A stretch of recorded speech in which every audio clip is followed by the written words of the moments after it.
Okay, you're probably like me. You clean your lamps, especially in the winter time when they need to be used more often. I always check to make sure they're secure.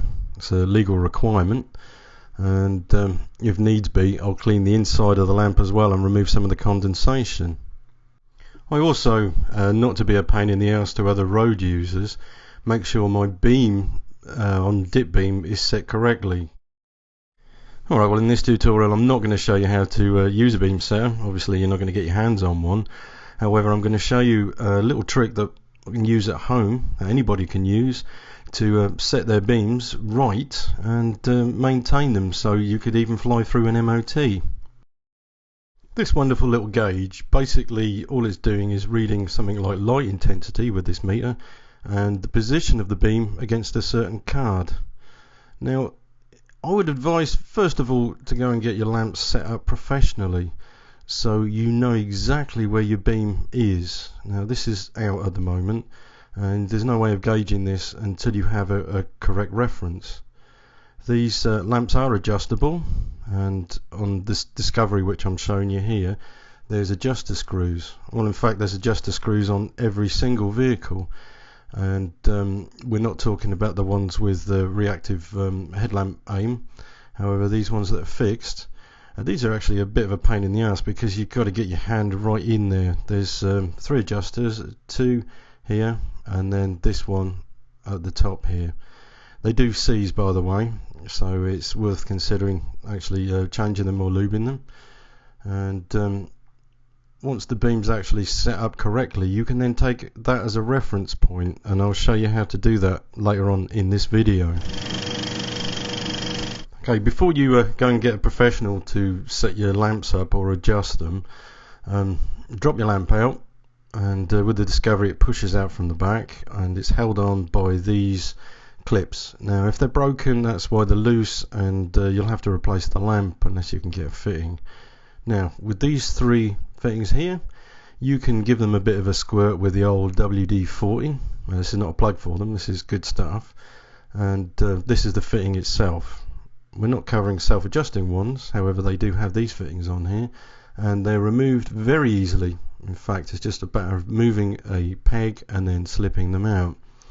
Okay, if they're badly seized, then change them. If not, then you can free them off, and then you're not going to be charged at the garage for having to do this. The intensity of a lamp is important as well, and if you have either dirty or missing reflective material, or you have condensation in the lamp, it affects the beams. So if they're in bad condition, replace them. If they're just dirty, clean them. If there's just condensation, you can get rid of the condensation with a hairdryer. You can see by this that the intensity is not right and there is actually something obscuring the lamp. Okay, well once you've done those and you know your lamps are all right, then you can take it to a garage for somebody to fit them up correctly. What he'll be looking for is getting the light pattern correct, and at this point here on my driver's side the lamp is a bit low, so I'm going to have to adjust it up. We're not going to go into the percentages or the patterns at this point. Okay, well this is where I'm going to get in trouble, because I'm going to advise you to mark a pattern on a wall, and we want to get the beam exactly as it is and how it was set up. So you've got a wall here, it could be a garage door, it could be anything, as long as it's you can use it as a reference point and it's convenient without causing problems to your neighbours.